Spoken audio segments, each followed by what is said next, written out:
Greetings in Jesus' wonderful name and welcome to Riverside Chats. I began a series on Rachel in the Bible. I want to continue with that series today. We are looking at Rachel's negative points.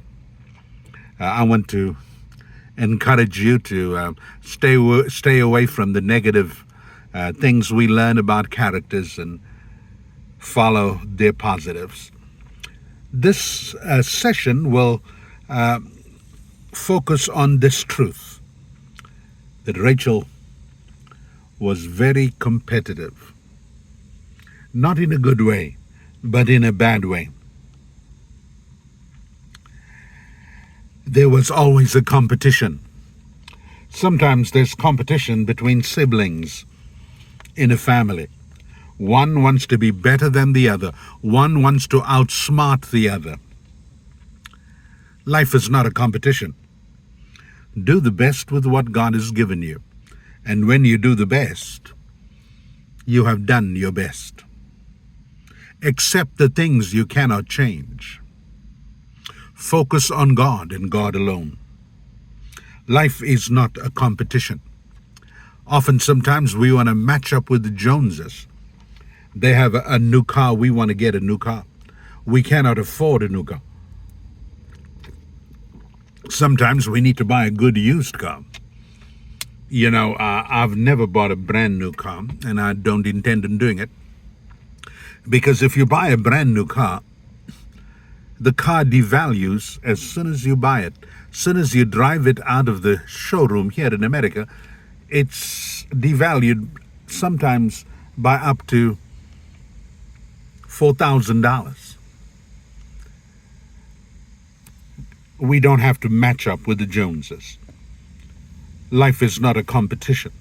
You see, when Rachel saw that Leah had children and she didn't, Leah at this time had 4, Reuben, Simeon, Levi, and Judah, she decided to have a child of her own through a handmaiden.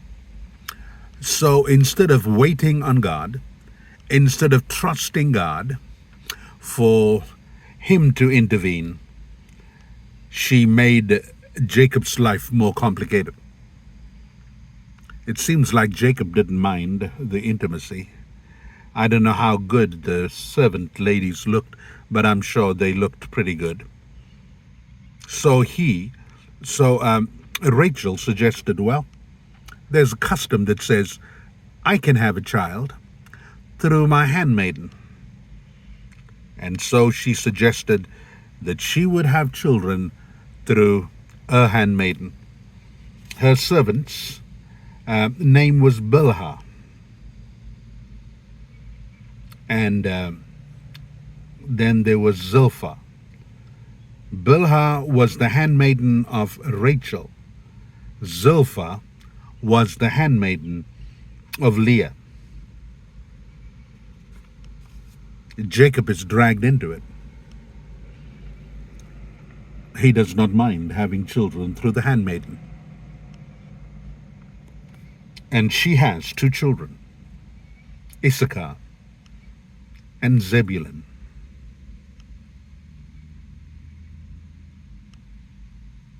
Now, Issachar and Zebulun, are children that Leah had. So Leah had a total of 6 sons. 6 sons, let me name them very quickly again. Reuben, Simeon, Levi, Judah, Issachar, Zebulun. Bilhah is the handmaid of Rachel. She has 2 sons, Dan and Naphtali. Leah, when she saw that Rachel had given her handmaid, she too gave her handmaid. And Jacob has 2 children through Zilpah for Leah, Gad and Asher. In addition to all the sons, there is 1 daughter, and her name is Dinah, and she is Leah's daughter.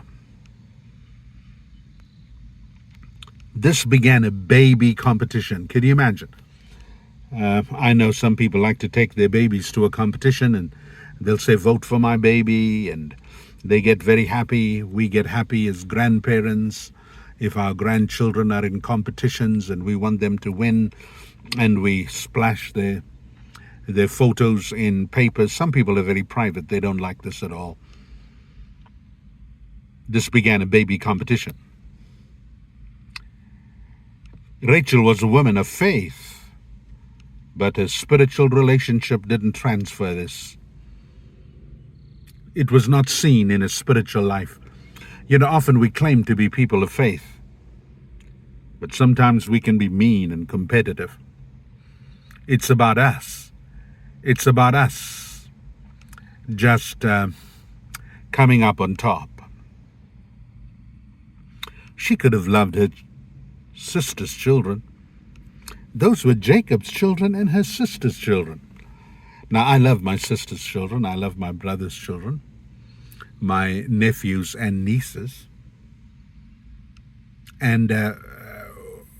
But we can understand that she wanted children of her own. But this began a competitive streak that was very unhealthy. So Rachel became competitive. Every child that was born to her, even through the handmaiden and later to children of her own, she would claim victory over her sister. Her sister at one time was her dearest friend, her closest friend. But now things had changed. Let's look at Genesis 30 and verse 8. Genesis 30 and verse 8. The Bible says, "Then Rachel said, I have had a great struggle with my sister, and I have won." So she named him Naphtali. You see, instead of having a focus on God, instead of giving praise to God, when the children were born, she says, "Ooh, I've won." You see, the focus was on I. I've won. I've had a great struggle. I've won over my sister. She should have given praise to God. The idea of a struggle that the Bible talks about means to wrestle or to fight. Oh, we can fight. It's amazing, some women that come from certain race groups, certain times, can have a very strong fighting streak. I try not to do racial profiles, but you can't help but notice.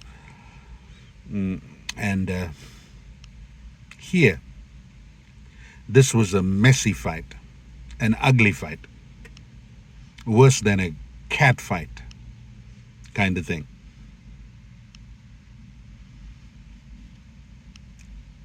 Instead of loving all the children, instead of loving her sister's children, it was a competition. God had reasons for shutting Rachel's womb. He wanted to make her more humble. We need to submit to God's almighty hand. Rachel pulled her handmaid Bilhah into this competition. Bilhah didn't want to be there. She was an innocent bystander. But she was brought into this battle. Jacob is brought into this battle by no choice of his own. We affect other people's lives when we have a competitive spirit, when we are fighting.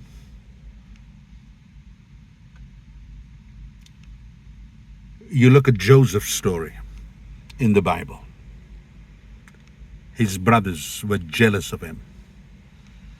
First, they put him in a pit. They wanted to kill him. They lied to their father. They sold him as a slave to the Ishmaelites. Competition is a bad thing. What about you? Do you have a competitive spirit? Are you fighting all the time? Do you just want to get even with somebody? Bitterness is a terrible thing. When you're bitter against somebody, they don't suffer as much as you suffer. Someone said bitterness is like you drinking poison and expecting the other person to die. Rachel was competitive, not in a good way, in a bad way. There's nothing wrong with being competitive. But don't hate the person that you're in competition with. May God help us not to be competitive in an ugly way. God bless you and love you.